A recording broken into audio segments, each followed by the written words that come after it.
Assalamualaikum warahmatullahi wabarakatuh. Alhamdulillahirrabbilalamin. Hamdan syakirin, hamdan naimin, hamdan yuafi wa yukafi mazidah. Allahumma sholli ala Muhammad wa ala ali Muhammad. Sahabat DKI yang dirahmati Allah Subhanahu wa taala, DKI Dakwah Kesehatan Islam. Di segmen pertama kita telah membahas tentang sejarah dan tokoh-tokoh yang kita ketahui dalam ketika Golden Age-nya Islam. Muncullah banyak tokoh-tokoh dan para ahli dalam kesehatan Islam. Nah, kapan masanya itu? Itu adalah masa ketika tahun 700 sampai 1300. Nah, di tahun tersebut kita dapatkan Islam maju dalam peradaban non-fisik. Ya, saat itu apa yang terjadi setelahnya dan apa yang kita lihat hari ini dalam dunia pengobatan, banyak hal-hal pengobatan, apalagi termasuk pengobatan-pengobatan alternatif yang sumbernya yang kita tidak tahu bagaimana cara pengobatannya. Ada yang dengan cara meminta persyaratan, ada yang bilang dari turun-temurun, ada juga yang bilang dengan memindahkan media sakitnya ke media yang lain. Hal ini agak sedikit lari dari konteks pengobatan dalam Islam. Ya, bagaimana hal itu dapat kita bahas pada hari ini. Kenapa bisa hal tersebut menjadi sesuatu yang sangat jauh dari sumber awal ketika kejayaan Islam dalam bidang pengobatan? Maka dari itu, mari kita bahas.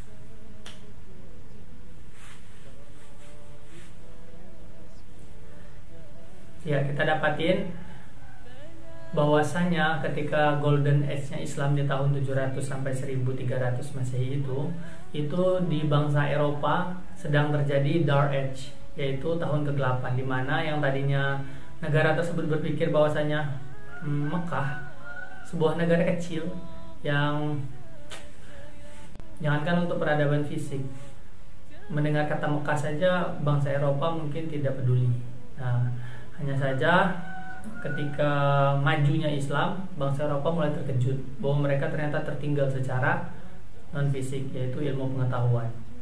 Akhirnya kita dapatin hari ini sumber-sumber dari buku keislaman atau dari kitab-kitab keislaman itu sangat sedikit sekali. Dan ilmu-ilmu kesehatan itu dalam Islam sangat sedikit sekali. Nah, bahkan di beberapa tempat teman-teman kita para praktisi itu terkadang setelah belajar tentang ilmu pengobatan, mereka melabelkannya dengan At-Tibbun Nabawi.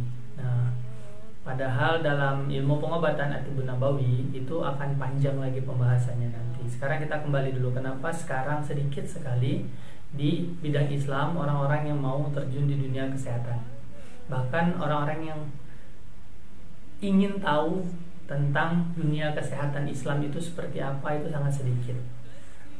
Apa karena kemajuan dari pengobatan modern, atau memang sumber-sumber ini sudah tidak ada? Mari kita kulik ke belakang.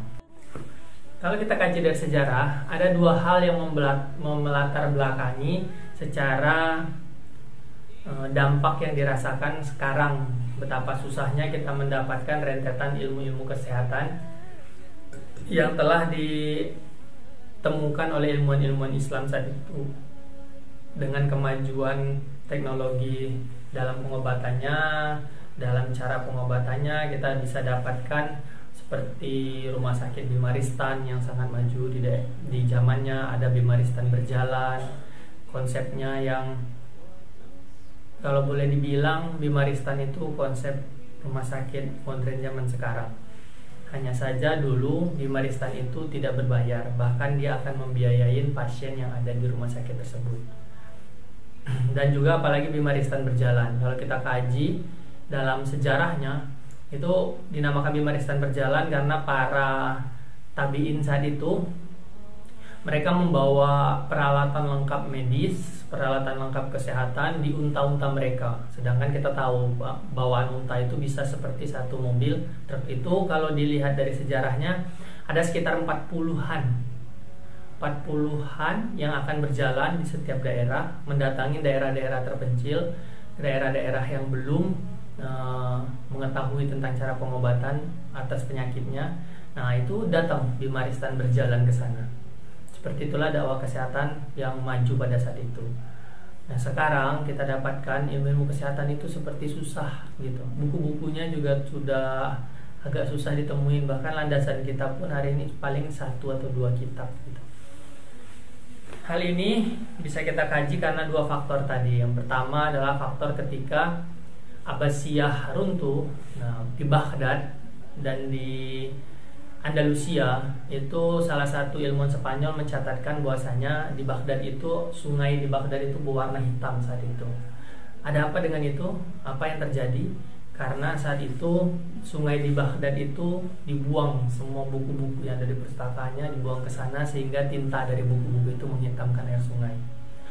Bukan hanya itu, apa yang terjadi di Andalusia? Di Andalusia itu adalah perpustakaan terbesar saat itu.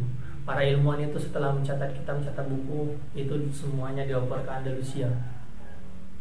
Semuanya sudah ada di Andalusia, perpustakaan terbesar. Nah, tapi saat itu ketika Eropa sudah mengambil alih Andalusia, yang terjadi adalah pembakaran besar-besaran buku saat itu. Bahkan ilmuwan Spanyol itu mencatat 1 juta lebih. Nah itu yang tercatat, apalagi yang tidak. Nah saat itulah susah untuk kita mencari. Paling kita bisa ke arah Ottoman dan negara-negara sekitarnya itu yang masih ada, tapi itu masih berbentuk manuskrip. Nah sedangkan manuskrip sendiri itu adalah bahasa kuno, bahasa yang lampau, jadi masih susah untuk menerjemahkannya. Nah faktor yang kedua, kalau kita lihat kenapa sedikit sekali hari ini tuh ilmu kesehatan Islam yang bisa kita ketahui, padahal dulu jaya gitu. Faktor kedua kita lihat sendiri di Nusantara. Ada apa dengan Nusantara? Nah di Nusantara ketika VOC masuk di 1802, nah itu ketika 1500 sampai 1700 ke atas, nah itu Eropa sudah mulai tuh menghasilkan penemuan-penemuan. Jadi semua bukunya diambil, diterjemahkan ke bahasa mereka. Lalu mereka mencuatkan ilmuwan-ilmuwan baru, penemu A, penemu B, penemu C, penemu D gitu. Nah itu rata-rata di atas 1500 ke atas.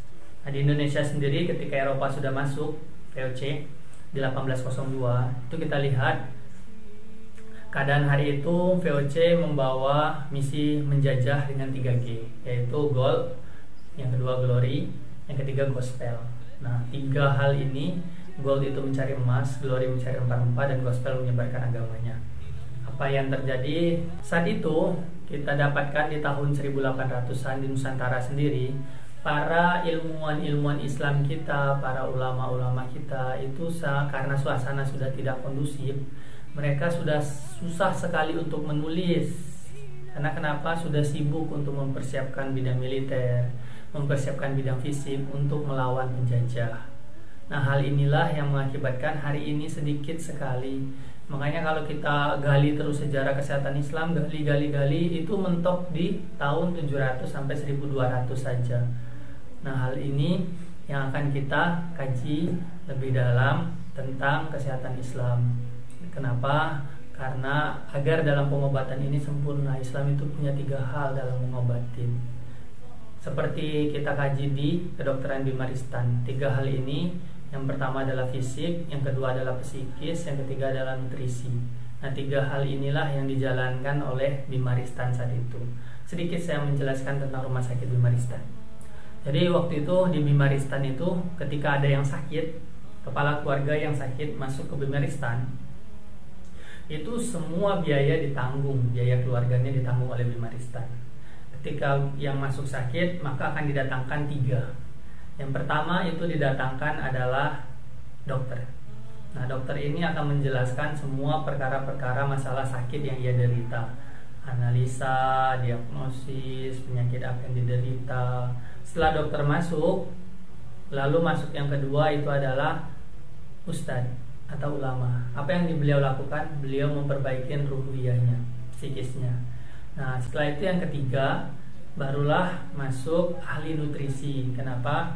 Dia akan bertanya kebiasaan apa, dia akan membuat nutrisi apa yang cocok agar ketika orang sakit ini kembali pulih. Bahkan itu akan selama sakit semuanya akan ditanggung. Seperti itulah kemajuan rumah sakit yang sudah tercatat di Bimaristan di zaman Islam. Nah kenapa sampai hari ini tidak muncul lagi rumah sakit seperti itu di bidang Islam? karena memang ilmunya itu terputus ketika penjajahan Eropa masuk ke Muslim. Ya, mungkin ini sejarah yang akan kita bahas, dan insya Allah nanti kita akan dapatkan seperti sekarang saja. Konsep dari keilmuan sendiri, keilmuan kesehatan sendiri kita dapatkan bahwasanya banyak melakukan di sini pelatihan, di sana pelatihan 1 hari 2 hari. Ini nggak jelek loh, ini bagus. Karena kenapa? Ini bagian dari dakwah. Tapi hanya saja ini akan menjadi puzzle-puzzle yang tidak tersusun. Bahkan setelah 1 hari, 2 hari, 3 hari belajar, banyak para praktisi kita langsung melabelkan bisa mengobati berbagai macam penyakit. Hal inilah yang harus kita sedikit ya menggabungkan puzzle-puzzle itu agar kenapa? Agar sempurna lagi ilmu kesehatan Islam ini. Karena kalau kita mengkaji di Mekah sendiri, nah di Mekah itu untuk membuka rumah bekam itu perlu untuk belajar 2,5 tahun. Itu untuk membuka rumah bekam saja, tidak ada yang lain. Nah, berarti ilmu kesehatan itu sangat penting dan sangat panjang. Nanti kita akan bahas di segmen ketiga apa saja poin yang telah dituliskan dari buku yang masih tersisa, yaitu buku At-Tibbun Nabawi. Ini akan kita bahas, insya Allah semampunya Ana akan bahas, karena dari Ana pasti masih banyak kekeliruan, kesalahan, tapi insya Allah kita akan diskusi di kolom komentar. Bagi yang tertarik untuk membahasnya, silakan komen di bagian bawah. Dan ini segmen 2, kita akan ketemu di segmen 3 membahas tentang dasar pengobatan At-Tibbun Nabawi. Ya, alangkah baiknya kita tutup segmen ini dengan membaca doa kafaratul majlis. Subhanakallahumma wa bihamdika asyhadu an la ilaha illa anta astaghfiruka wa atubu ilaik. Akhirul kalam. Assalamualaikum warahmatullahi wabarakatuh.